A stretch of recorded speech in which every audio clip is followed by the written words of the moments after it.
Good morning, everyone. Good morning. Hope all is well. Hope everyone's all right. I hope you had a great weekend. All right, looks like we have one more coming in. So let's go ahead and get into chapter 3.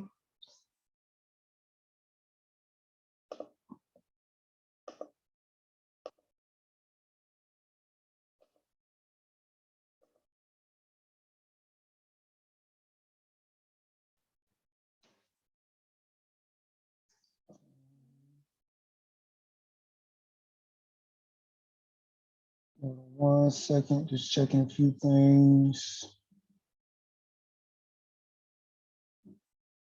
All right. So what's going to happen here, the way we're going to do these notes, I have a lot of your notes in section 245, statistics. So this is the title, and then I'm going to switch to my statistics notes that I already have written and go from there. So don't copy down the red, just copy down the black. Summaries for symmetric distributions. And like I said, I'm about to switch the page.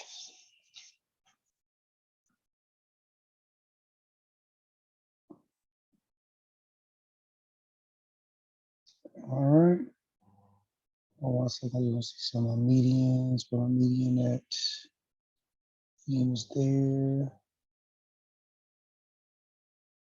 All right.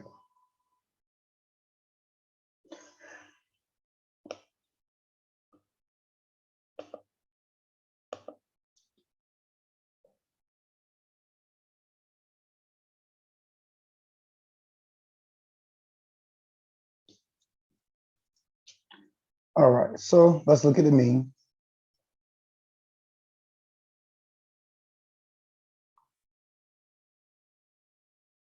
So the mean is another word for average when it comes to statistics.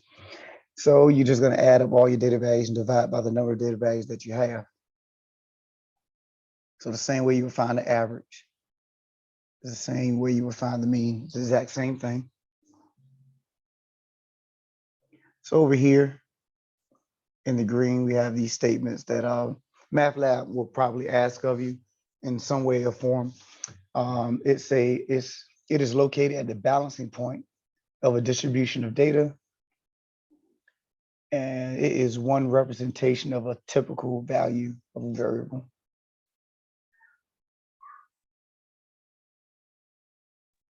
Do you want us to copy the green as well? Yes, that's a part of your stuff as well.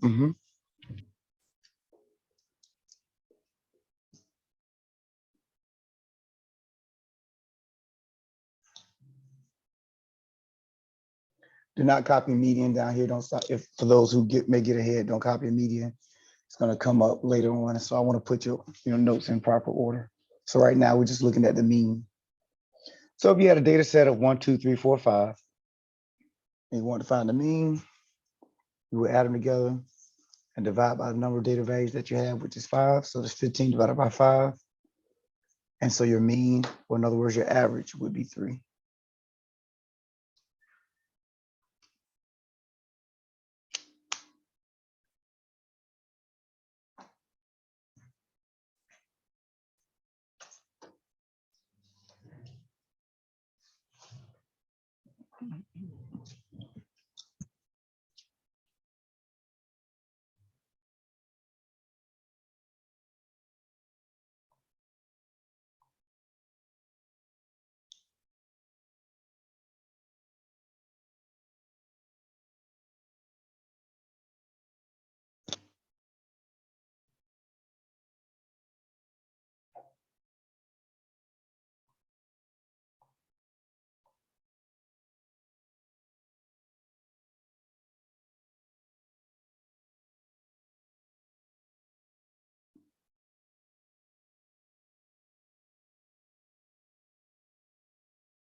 Trying to make sure there was nothing.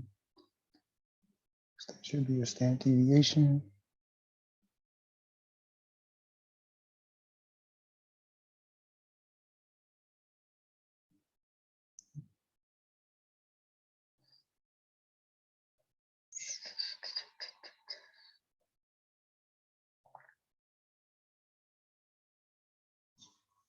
All right, so the next thing we're gonna start here, still in 3.1 for you guys.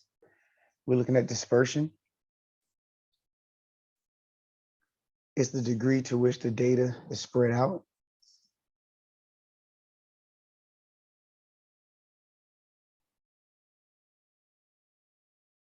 All right. First thing under dispersion is your range. And that's the distance spanned by the entire data set.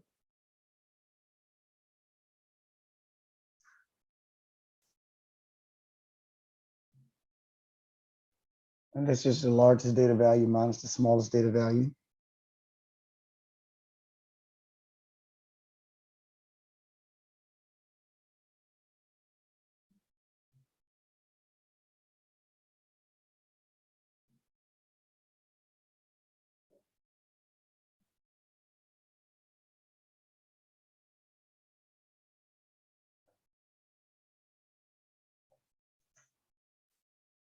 So in our data set of 1 through 5, largest data value is 5, smallest one is 1. So 5 minus 1 will give you 4.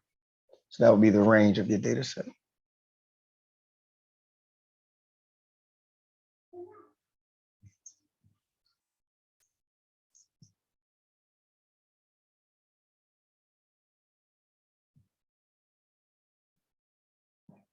Scrolling up a little.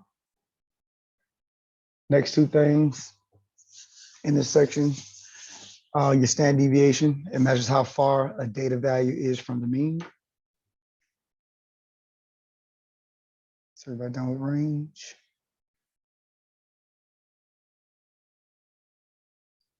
Then your variance is the standard deviation squared. And it's just another way to measure the spread of data.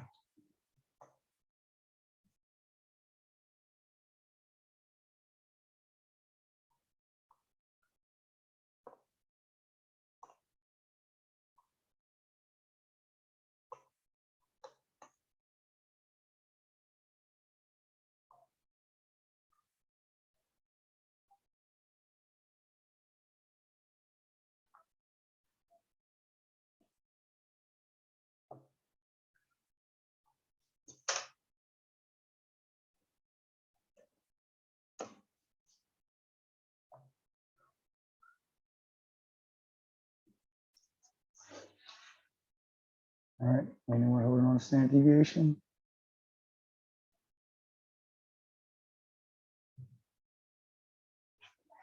All right, so you guys are not going to be held responsible for actually, because there's a formula for the standard deviation and the variance. You're not going to really be held responsible for the formula and how to use it or memorizing or anything like that.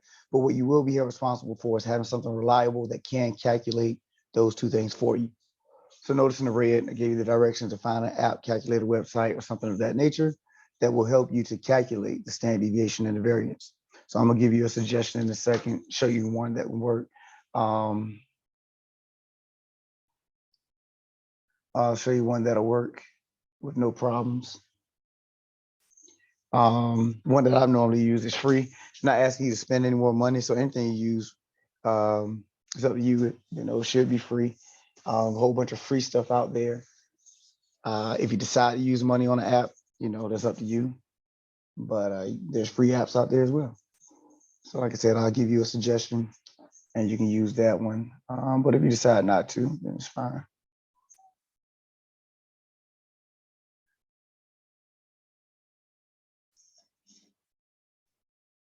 All right, are we done with standard deviation? I know someone asked me to scroll up.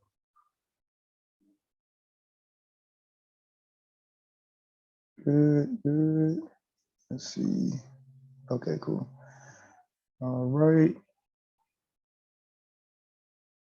So the one I'm going to show you is easycalculation.com. And we have some values down there as well that we can test it with, but just give you guys a chance to write.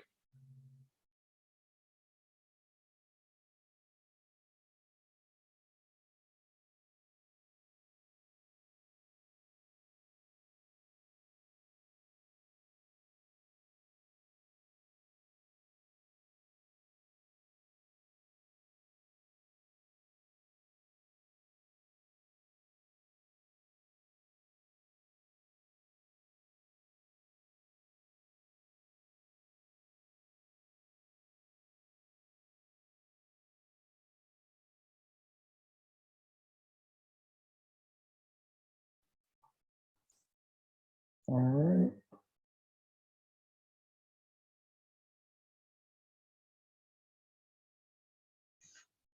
So I'm going to use easycalculation.com. Once again, you do not have to use this website. But if you do, I know that one works. So let's say we had the data set of 62, 88, 77, and 68. Standard deviation should be 11.3. Around that, of course, MATLAB will ask, let you know how many decimal places and all the stuff they want you to round to. And then your variance should be 127.69.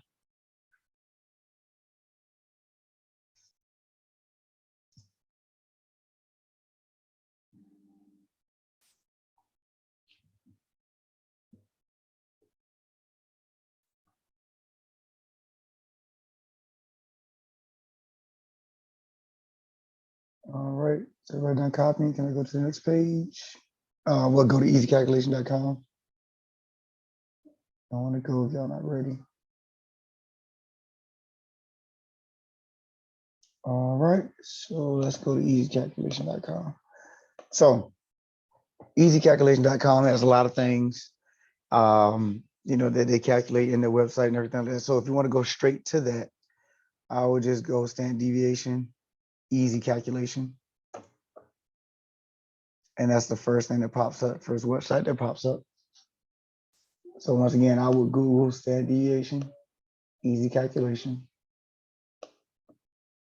And that's the first website that pops up.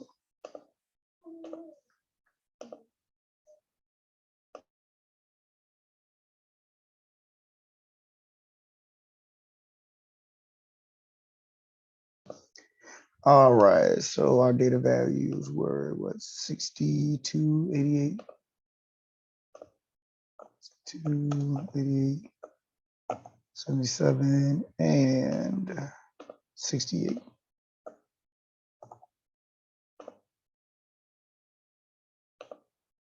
And so there are your data values. They're your data values, standard deviation and variance. And notice how it gives the population, standard deviation and the population variance as well. So that formula is slightly different than the sample. And when you get into your definitions, you should have saw sample versus population. If not, we're going to talk about it in more detail before we close out. But your population versus your sample is exactly how it sounds. For example, the population of student body at TCC from all campuses would be the population of students that TCC has. This class would be a sample of that. So just like, taking a sample of food, it's the same thought process. But statistics have different symbols and notation that you will come across that will dictate and let you know that you're dealing with the population versus dealing with the sample, which is what we'll see in a second. So before we go any further, is everybody okay with this website? And anything that you use, if you're doing more than typing data values in and hitting enter, then you're doing too much. So in other words, you don't want to have to store values here, pull them up from another place and all the stuff like that, or program, unless you just want to. But you can just type in data values and hit enter or hit calculate, and that's what you want to be able to do. All right, any questions on this? All right. Go back to the notes. And deviation and variance may be the last thing out of that section. Can you scroll up a little so I can get the last part? Last part of you talking about right here, variance. No, I'm sorry. I mean down, Okay. in the data set. Okay, it just stops at the black. Yeah, right there. Okay. Okay, cool. Thank you. Yeah, no problem. That E could have been better.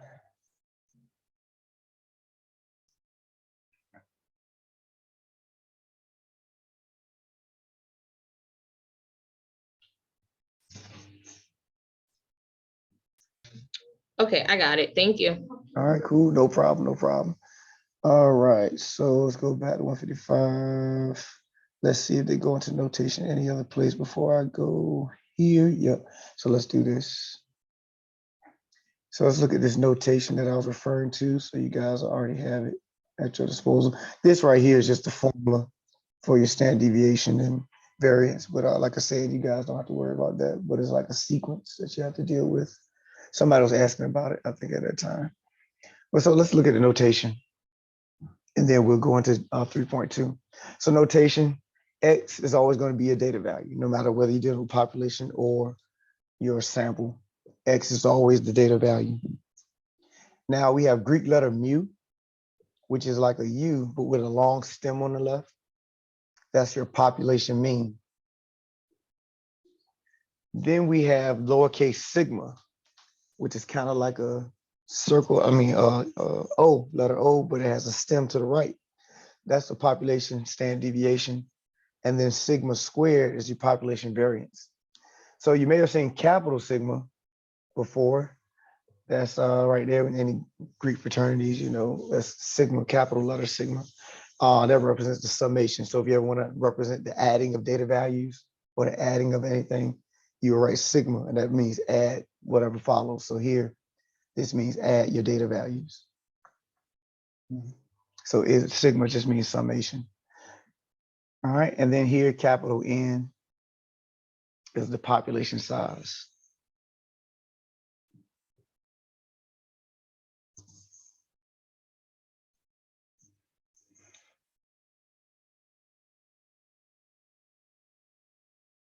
All right, then the rest of them, X bar is your sample mean.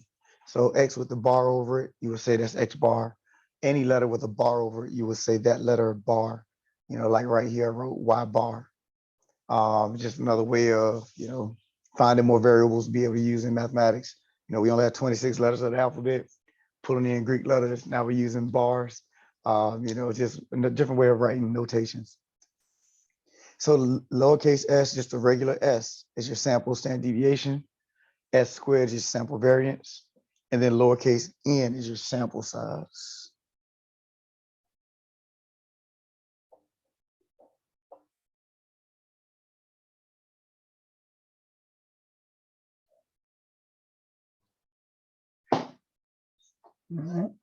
Excuse me.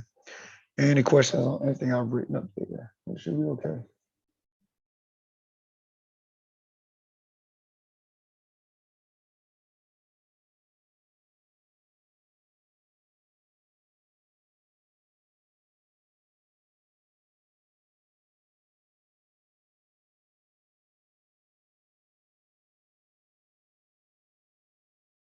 What did you say the Y bar was? I was just emphasizing how if you have a letter and you put a bar over it, that's just what you would say. You would say that letter bar. So I was just using it as an example, just re-emphasizing what you see here with X bar, but it's not going to represent anything. It don't represent anything to us right now. I was just, like I said, just using that as an emphasis, re-emphasizing how you would say that. Okay.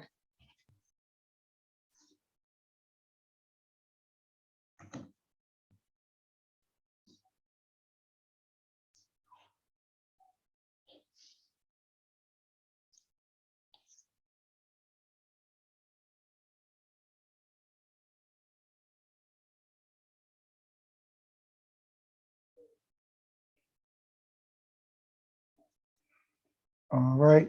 Anybody still holding on to these before we go to the next thing? Everybody good? Everybody straight? All right. So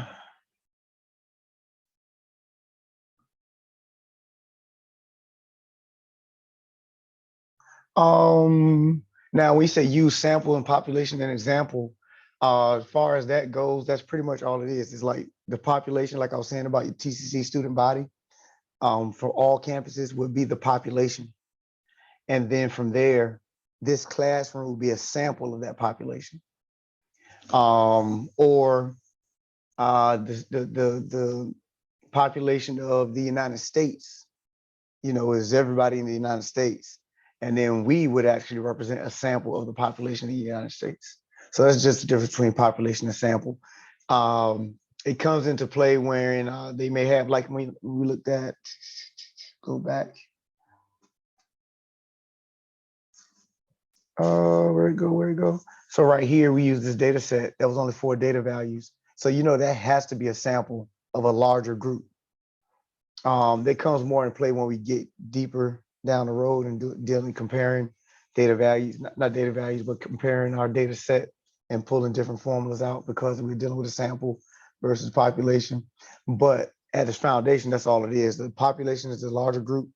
And then if you take a set or not a set, yeah, a set of people out of that larger group or a set of objects out of that larger group, that's the sample. All right. Yep. You got it. All right. How do we submit definitions to you? Okay, great question. So somebody asked about submitting definitions. And for those who are writing, this is the title for 3.2. Then we're going to switch to another page. You can shoot to me an email. Either you can use it in a Word document, or you can just take a picture with a smart device, whether it be phone, tablet, whatever, and shoot it to me an email. But yep, that's how you would take care of that. All right. So 3.2, what's unusual, the empirical rule, and z-scores. So I'm about to switch to the page again, but this is your title. And then we'll bring it back. Let me see. Z-score. Okay. All right, everybody got a title? Everybody straight? Were the definitions the only thing we had to complete this week? Yep, definition was the only thing I was looking for this week. That was really time sensitive. Other than that, everything else, you want to knock it out as soon as possible. All right, 2.4. I'm sorry. You want the definitions for 1, 2, and 3, or you want just 1 and 2? Like, I don't know if the test is going to be on all 3 of these chapters, or like. Oh, it's just 1 and 2. I'll show it to you before we leave. Remind me, I'll show it to you in MathLab to make sure you're clear on what's in there and stuff like that. So don't get off before I show it to you before we leave. I got you. Yep. So I'll make sure that you're straight. All right. So empirical rule. So approximately, APP is approximately 68% of the data is within 1 standard deviation. I did SD for standard deviation of the mean. So approximately 68% of the data is within 1 standard deviation of the mean. Approximately 95% of the data is within 2 standard deviations of the mean. And approximately 99.7% of the data is within 3 standard deviations of the mean. So that we have a diagram of a visual aid that actually allows us to see this a little better. But I'll scroll up in a second after you guys finish copying this.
All right, we're good. Scrolling up some. Of course, if I go up too far, let me know. All right, so here's that diagram that I was referring to. Notice we're using our symbols here.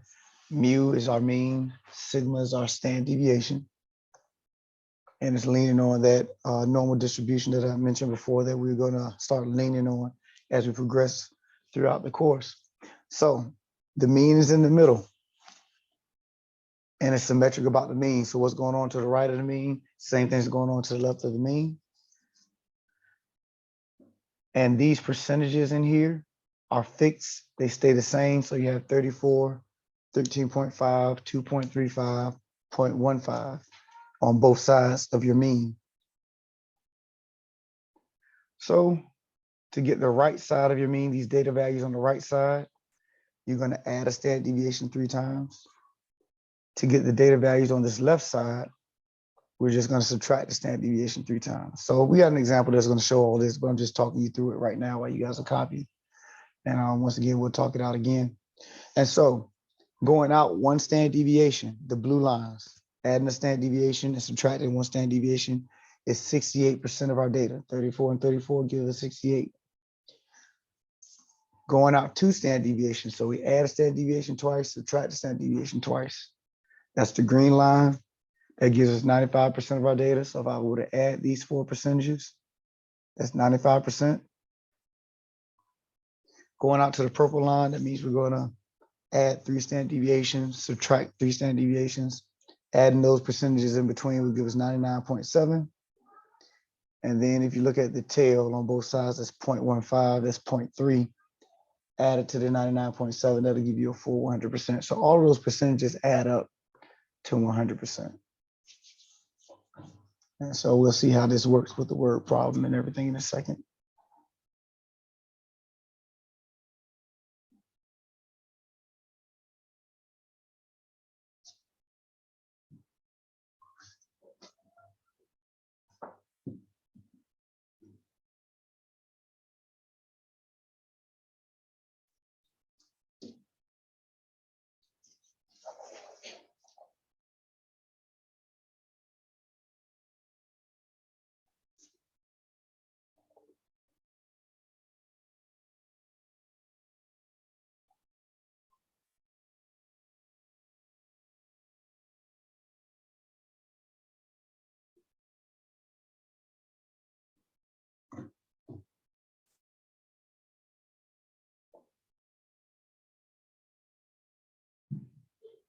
All right, are we good? Can I scroll up?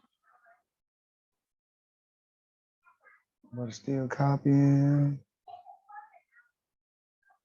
All right. Is that a 30 or 35? I'm sorry. Where we at? Where we at? Right In the here? purple. No, back up. Back Is- up, back up. Or is that just a 3? Oh, that's 3S. Okay. So you good? I don't know where you at. Are you talking about right here? Yeah, on the chart, I thought it was a 30, but I guess it's an S, correct? Right here? Yes.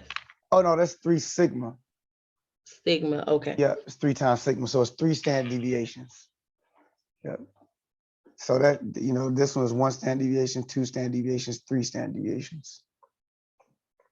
Same thing to the left.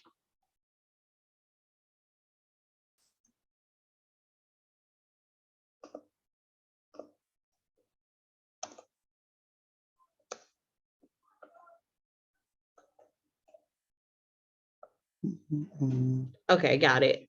All right, cool.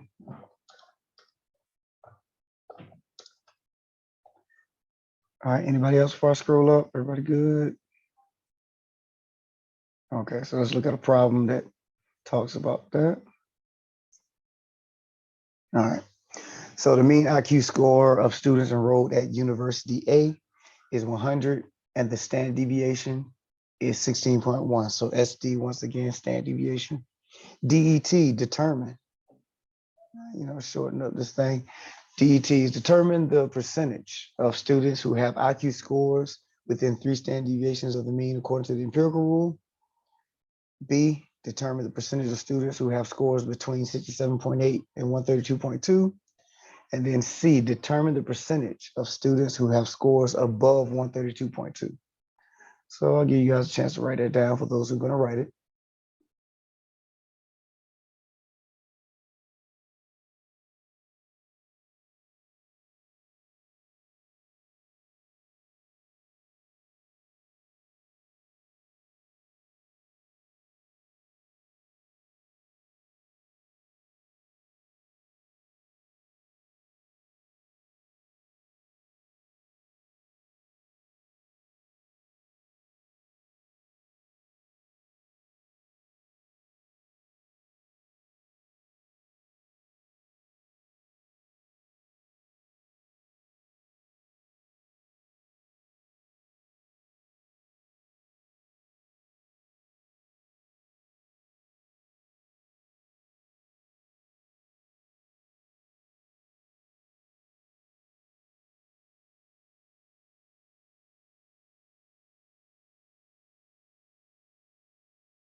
All right, so once again, we have the mean IQ score of students enrolled at University A is 100. So our mean is 100, standard deviation 16.1. So we start off with the given information. And that's what I wrote here. Mu is 100, sigma is 16.1. Right here, I was just re-emphasizing our notation that if we were dealing with sample, X bar would be our sample, S would be our standard deviation. I mean, X bar would be our mean, and S would be our standard deviation. So that's all I was doing here, is just re-emphasizing our notation. All right.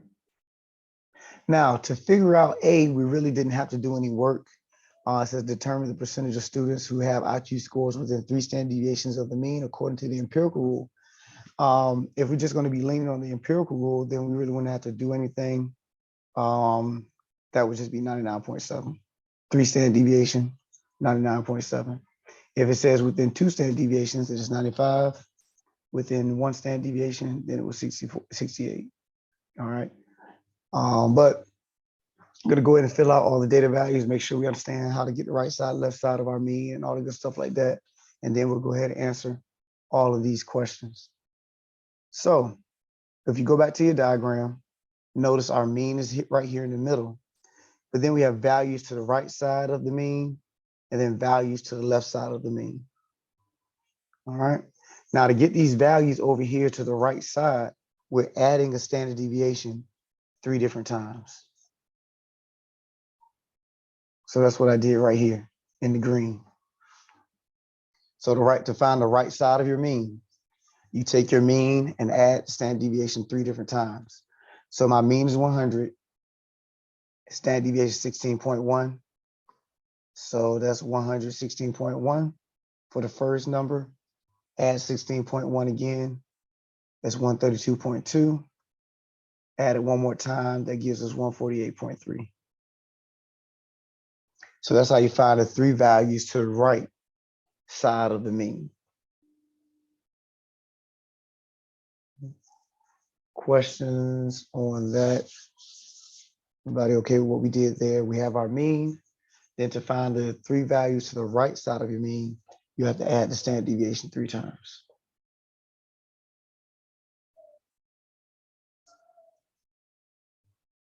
Then we have 3 values to the left side of your mean. And to find those, you subtract the standard deviation 3 times. So that's why you have 100 minus 16.1, which is 83.9, minus 16.1 again is 67.8, and then subtract it one more time, that's 51.7.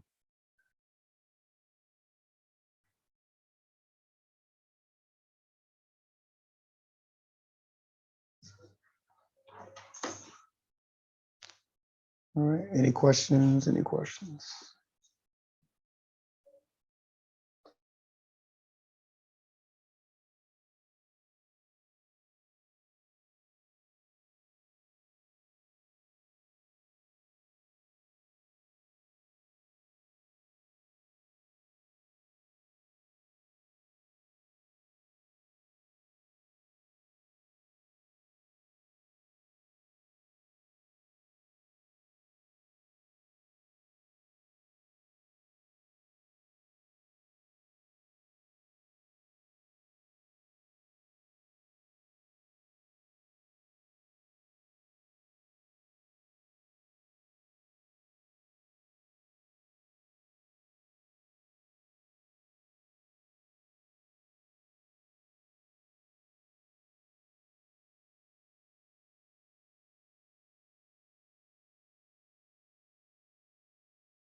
Nope, percentage will never be negative.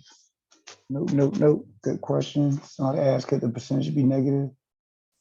Percentage can never be negative. Now, these values right here are not our percentages. These are the values that go down at the bottom. Your percentages are fixed. And so we're about to get there in a second. I was just giving you guys a chance to write. Can I scroll up? Is everybody okay? All right, so let's get to the diagram. All right, so these percentages are fixed. They're gonna always be the same. Your mean is in the middle, 50% of your mean is to the right, 50% of, I mean, not 50% of your mean, 50% of the data is to the right of your mean, 50% of your data is to the left of your mean. So those percentages are the same as these percentages up here. Those do not change. Now the numbers at the bottom will change according to the numbers that they give you in your word problem. So if you look at, try to color code it, to the right side, we have our mean in the middle. And then to the right side of the mean, you have your green values. Then to the left side, your purple values. And remember, we found those by adding the standard deviation 3 times, subtracting the standard deviation 3 times. Now these numbers down here, you should not get anything negative, but it is possible because you're doing your subtraction and everything. So it is possible. But these percentages, these are your percentages up here, and they will never be negative.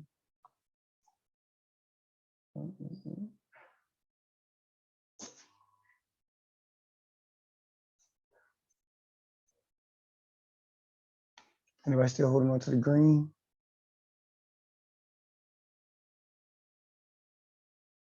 All right. Let's see, somebody says on the chat, thank you. And also, is this going to be posted so I can grab the notes? Yes, I post all of them. Anytime we do a lecture, I try to record them and post them. So today's Wednesday, you only got one. I'll try to do that before the end of the day since it's only one. Just got to convert it and then shoot the email link, or shoot the link out to you guys. So I'll try to knock that out today. All right. So going back to question 1, you know, that one was asking us, according to the empirical rule, how many or what percentage of people you expect to score within 3 standard deviations of the mean. And that was 99.7. So that wasn't anything that we needed this for. We were just leaning on the empirical rule. And that says within 3 standard deviations of your mean, it's 99.7% of your data. That's the third statement of the empirical rule. So that means to the left and to the right? That means right here and right here, you're talking about these percentages with in between them. Yeah. Hopefully that answers your question. That was okay? Yeah. Okay. Yeah, okay. I just didn't know if it was going to be like you only go to the right because maybe you want higher than the 100, or you're looking at both sides.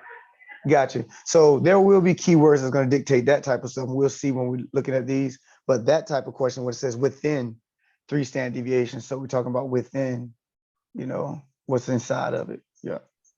Gotcha. Thank you. Mm-hmm. All right. So let's go to B. B says determine the percentage of students who have scores between. So once again, we're doing between thing again. Always keywords that'll let us know what they want us to do. So we're looking at between 67.8 and 132.2. So 67.8 is right here, 132.2 is right here, and we didn't want to know the percentages between them two.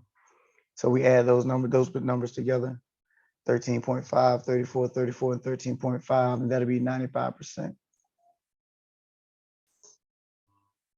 So when you're dealing with something like this, you always can play around with the numbers, and you know, if you want to know how much would be less than 100 or less than the mean, you would add up all the ones to the left of it, or above. You know, it's just different ways you can play. What about between 116.1 and 148.3, and you would add those percentages together. So it's just different ways that you could analyze the data once you filled out this chart. And then C, the last one, determine the percentage of students who have scores above 132.2. So 132.2 is right here, and you're talking about above it. So you take your 2 percentages that are above 132.2. That's just 2.35 and 0.15. So add those together, give you 2.5%.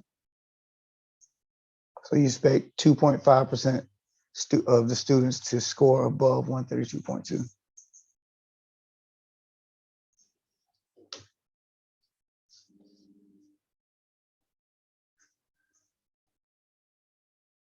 All right. Questions? Any questions? Make sure we're okay. I think we got one more thing out of this section, and then we'll be done. So everything that we went over today, is this gonna help us with homework for chapter 3? Yes, we did 3-1, and I believe, and this is 3-2. So those sections, and yep, should be specific to those sections.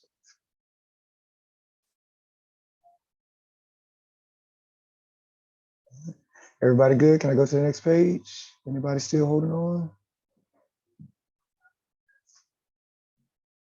All right, so yep, going to Z-scores next. You don't have to copy this title. Remember, we're doing something a little different. We already got your title for 3. We're not in 3-4, we're still in 3-2, but we're looking at Z-scores. So Z-scores, the distance a data value is from the mean in terms of standard deviations. So this is a way for us to get more specific in our distance from the mean. In the empirical rule, we were just talking about going 1 standard deviation, 2 standard deviation, 3 standard deviations. With Z-scores, you do 1.5 or 1.23. You get more specific in how far your data value is from the mean. All right.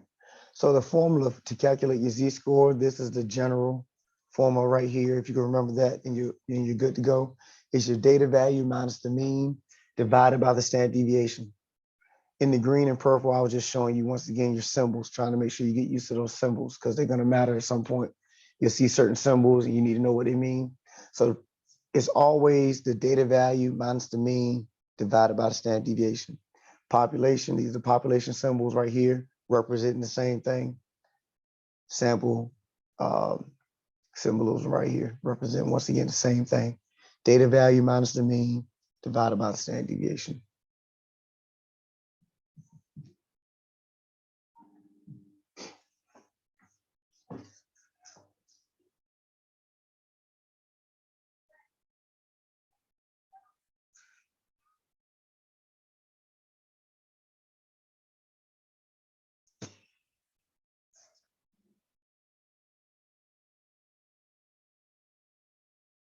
And then just 2 statements about the Z-score is unitless, and it has a mean of 0 and standard deviation of 1.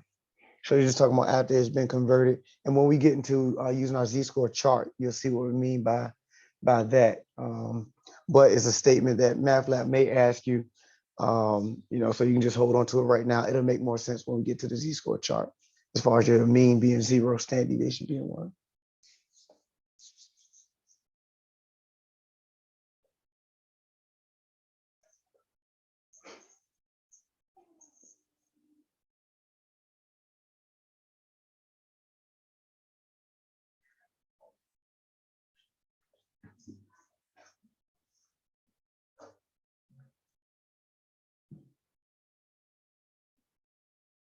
Oh, it's just another way of notating the mean of your sample. X bar is just the mean of your sample. That bar is nothing special. It's just another way. In other words, we ran out of letters. We only have 26 letters of the alphabet. So they use X bar, instead of just using X. Can't use X because they're using it right there. And there are other reasons, other things they could have used, but there's a reason why they didn't use it because it might be used somewhere else in another place. So they use X bar for the sample mean.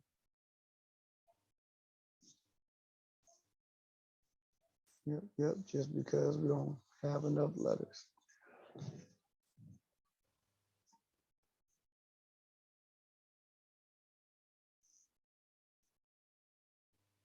Questions, any questions?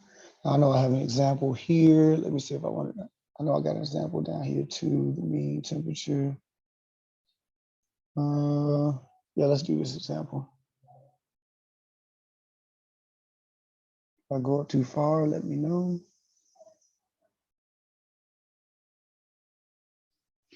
So determine whether the Angels or Rockies, we're talking about baseball here, determine whether the Angels or Rockies had a relatively better run producing season.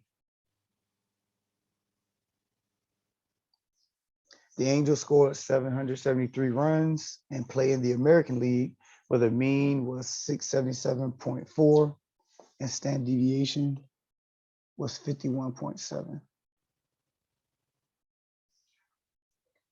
The Rockies scored 755 and played in the National League, where the mean was 640, standard deviation was 55.9.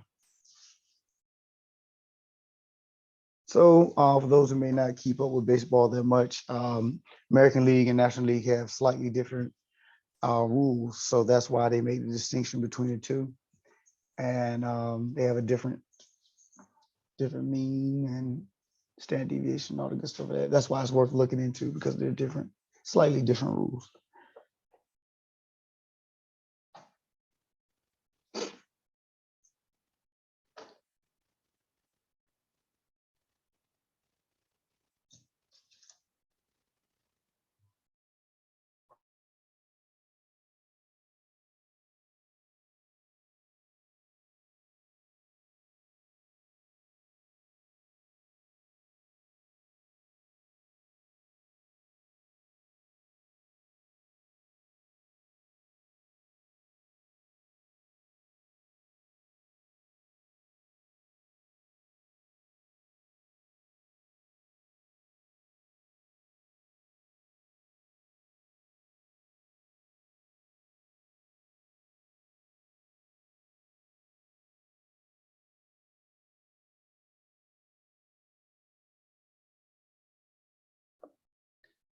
All right, can we scroll up? Good.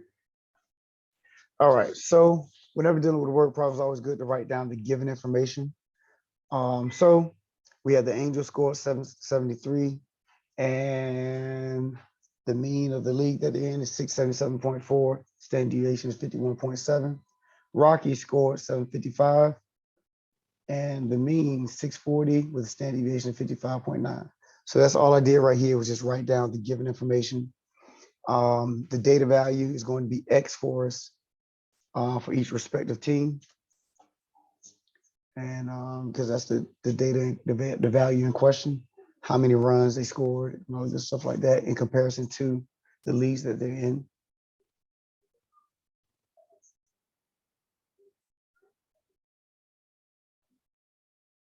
And then converting them to a Z-score.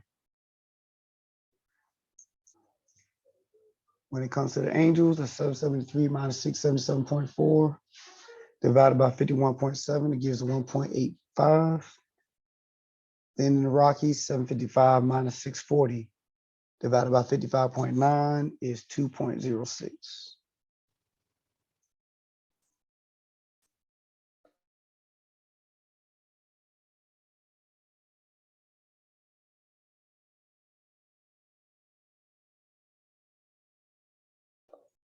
Everybody okay with the conversion? We'll talk about what it means in a second. Is everybody okay with what we've done up to this point?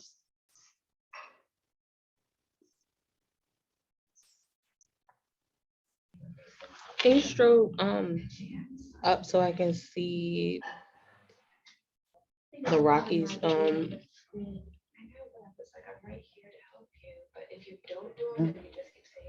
Yes.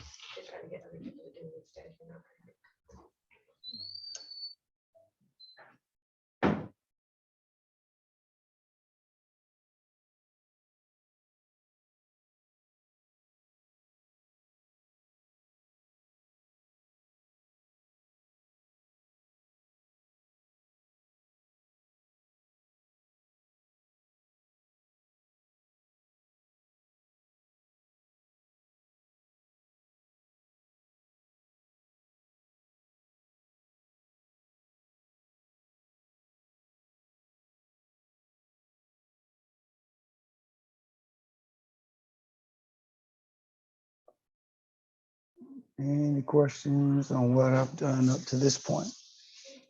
Make sure we are good.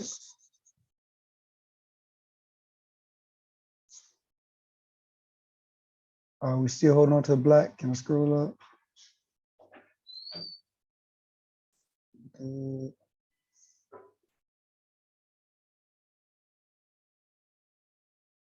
If not, I'll go back up, let me know. So check out our statement at the bottom. You always round your z-scores to 2 decimal places. That will matter. Like I said, when we get to our z-score chart. So you might as well get in the habit of doing that, but you always round your z-scores to 2 decimal places. I believe Math Lab is going to get you to do that as well, even in our early stages of z-scores. But you always round your z-scores to 2 decimal places.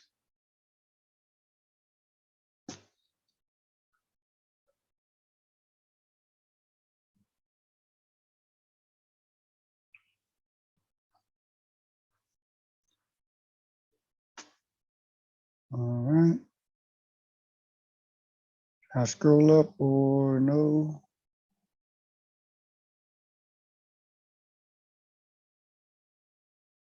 Good with the red and purple? Excuse me, can you give it up? Is everybody good with the red and purple? All right. Okay, so let's interpret what 1.85 and 2.06 mean to us.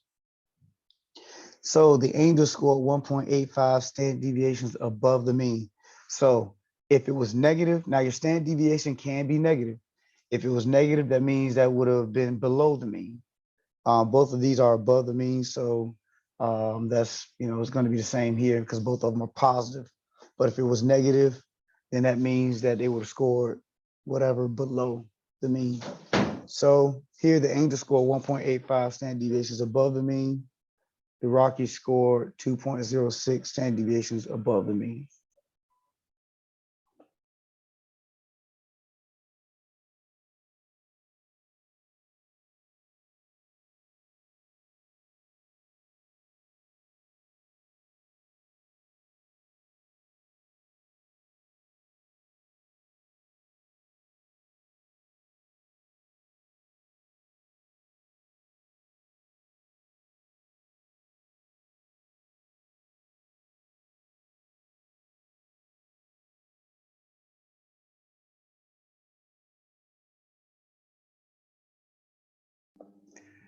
All right.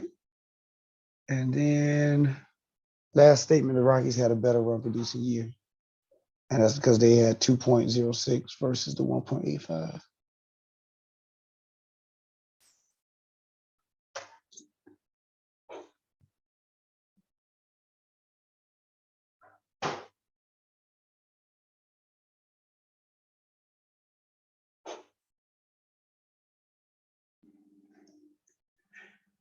All right, questions before we go to next page and look to finish off this section.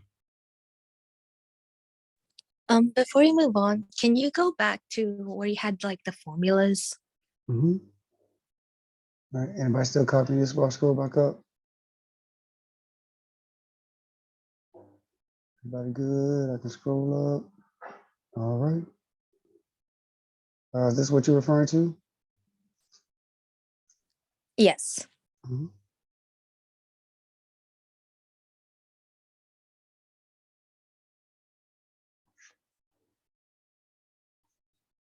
Let me know when you're ready.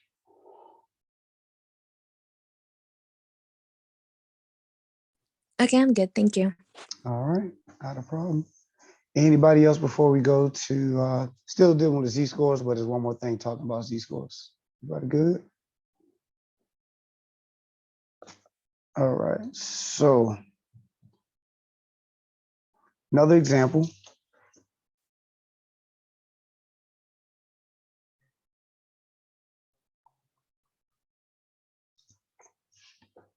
The mean daily temperature in San Francisco is 65 degrees Fahrenheit, and the standard deviation is 8 degrees.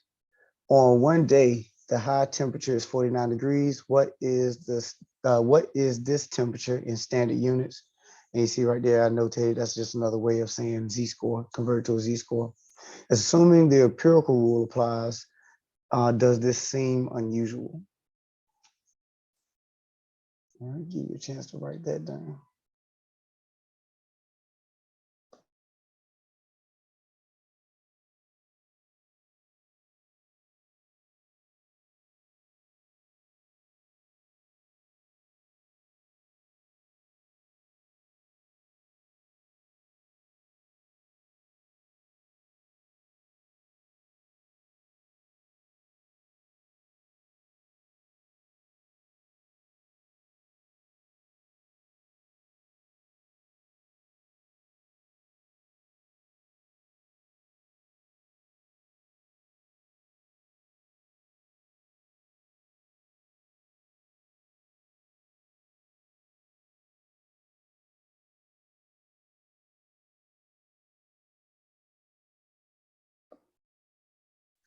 All right, so here we have, once again, the mean daily temperature in San Francisco, 65 degrees, standard deviation is 8. Then we have on one day, a high temperature is 49 degrees. First, you want to convert it to a z-score, and then is this unusual? So first thing we do is just like before, you write down what is your mean, write down your given information. You write down the mean, write down the standard deviation and the data value. So that's what I did in the red. And then converting to z-scores, what I did in the purple. 49 minus 65 over 8 gives me negative 16 over 8, which is negative 2.00. Once again here, trying to hold true to that 2 decimal value rounding. And since we didn't have anything but 2, that would be 0, 0. And once again, when we go to our z-score chart, those 2 zeros will matter. We will use those. So z-scores, once again, is always rounded to 2 decimal places.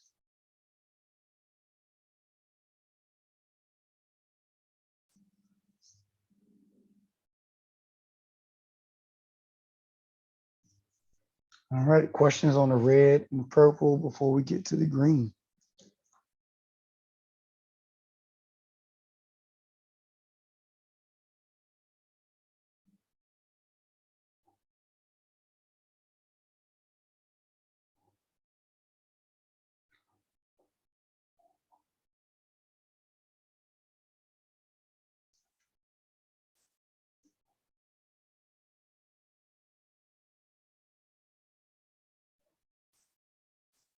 All right, so according to the empirical rule, 95% of the data is between -2 and +2 standard units. So this would be considered an unusually cold day. So if I had to put a visual on it,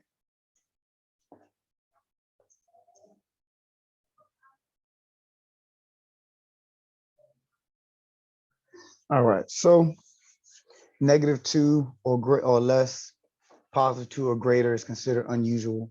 Everything in between -2 and 2 is considered usual or ordinary.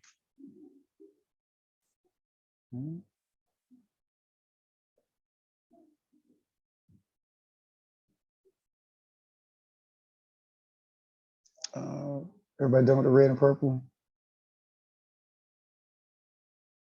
Okay. And so this is just me stating it without, as many words, just 2 or more or -2 or less is unusual.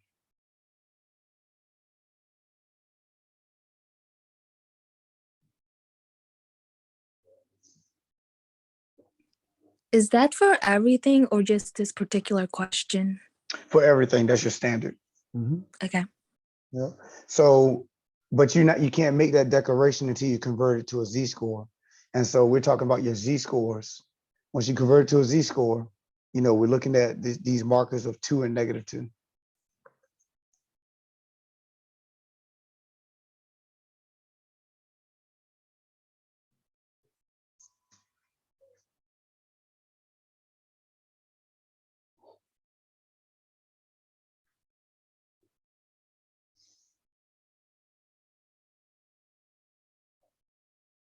Any questions? Any questions?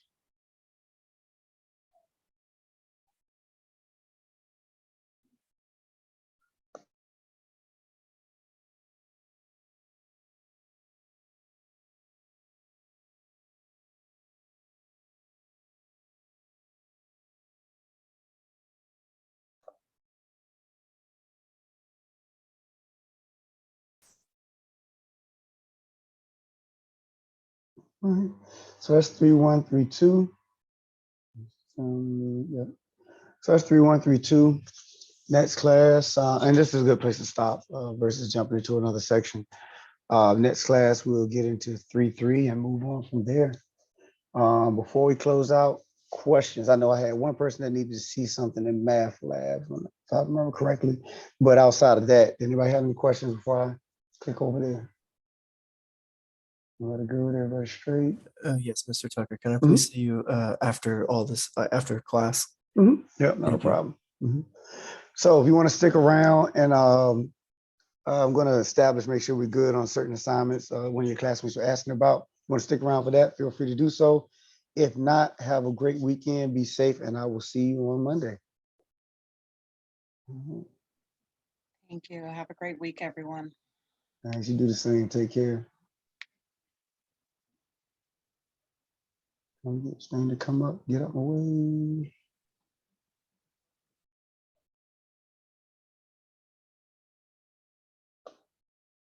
Okay, go.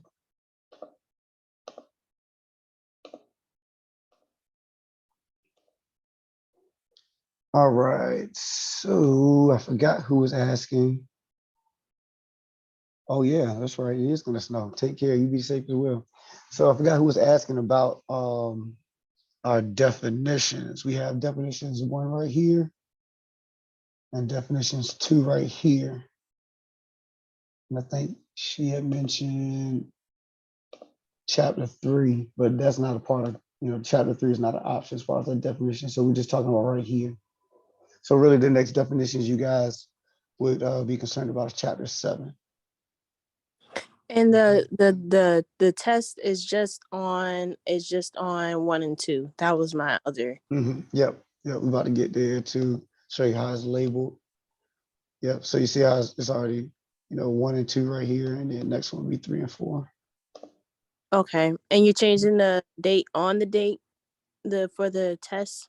Oh, I need to change that. Yep, I need to make it available. So I'll take care of that at some point. Okay. So before I the day is out. I logged in, I saw nothing in my math lab, and I was like, oh, I hope I'm not, missing something. Yeah, that's Yeah. crazy. So I did that's weird. Okay, so you see all my homework are open. I just didn't do my test for some reason, but I'll take care of that in a second. On the top of your head, do you know when the tests are due? Well, everything you guys have pretty much the leadway to how can I say it? There's flexibility here. You only have one solid due date, and that's May 1st. So you can, pretty much knock it out as soon as you can. It's just that you don't want to wait until April 29th to start doing work. You know what I mean? The way you should gauge yourself, though, is that as we progress throughout the course, that's where you want to be in your assignments. So we're in chapter 3 right now. So you should be looking to try to close out chapter 2 and be done with chapter 1, chapter 2 stuff so that you can focus on chapter 3.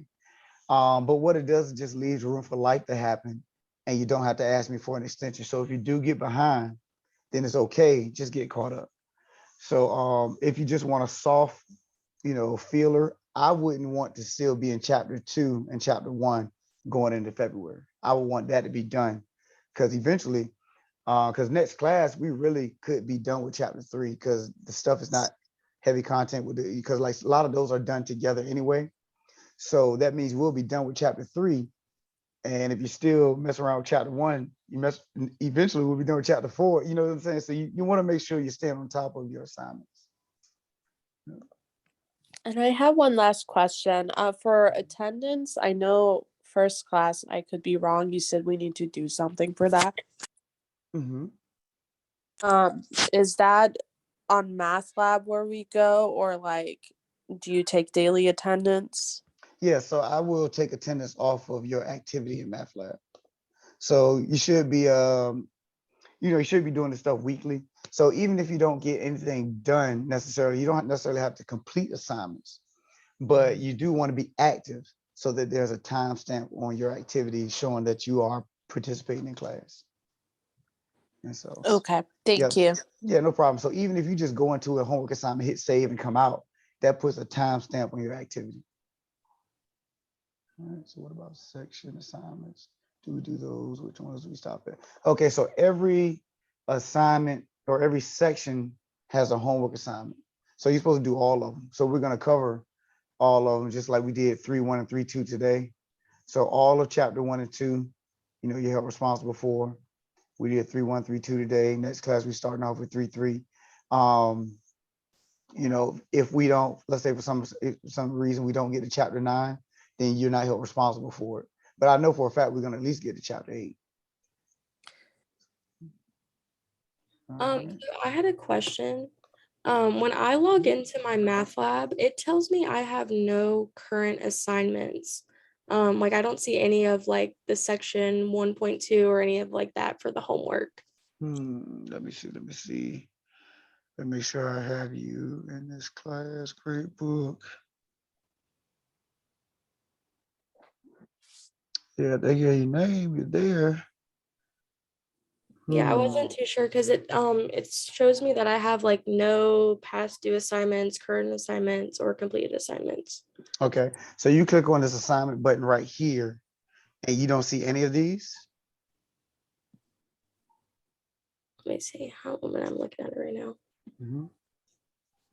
Oh, okay. Yeah, I do see it. I'm sorry. Okay. I had it in my last class and it was always on course home. So I Oh, didn't see it, but thank you. okay, no problem, no problem. All right, anything else? Anybody else? Are we good to go? Yeah, I'm sorry. I have a question. I don't know if I missed something. Mhm. When I go to the MATLAB, when I see the assignments for the definitions, do I Mhm. need to download the document and then should I submit it again? It Okay. doesn't allow me to type anything on it. Right. So it's up to you how you want to do it. If you want to download it and then type it in a Word document and email it to me, you can.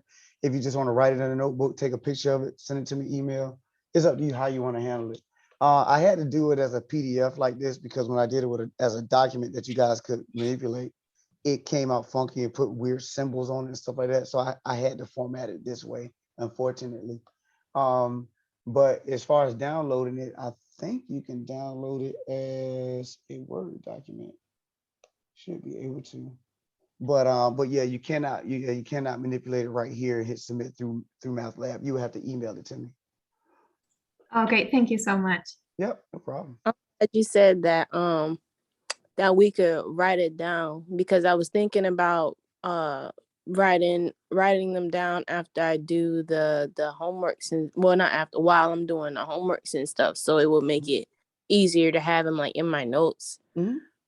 So also when I was taking quantitative reasoning, she had something where you could redo your homeworks assignments to get a better score. Is that the same case here, or is it like your first score is your only score you're gonna get for that chapter? Oh no, so your homework is unlimited. So you have unlimited amount of tries to get the best grade possible. You can reset that one problem however many times you want to get it Okay. right. And then your tests are set for 2 attempts. So. Okay, I got you. Mhm. Okay. I think that's all my questions that I had. Okay. All right. Sounds good. Sounds good. Anybody And else? for the test, I'm looking at MathLab. For the test, everything is set for May 1. It doesn't matter when we take the test for each chapter. Right. So, but like I said, though, you don't want to wait until now, and that's just for chapters 1, 2, and 3, 4, because those are first 2 tests. Haven't decided if we're going to do any proctored tests other than the final exam. Your final exam most definitely will be proctored. That has to be just because, it's your final exam. But chapters 1, 2, and then chapters 3, 4, they already been posted. So yes, you can do those at your leisure. Thing about it is, once again, you don't want to wait too long to knock them out, but you have the freedom to do them whenever you want to. Okay. And then the other question for the definitions, I know we're using the e-textbook. Mhm. Sometimes it's hard trying to find a definition in this e-textbook. How so? It should be in order. Let me see.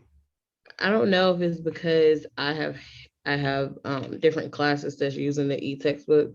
So I'm not sure if it's switching when I'm signing in correctly. Yeah, because you should be able to hit chapter contents.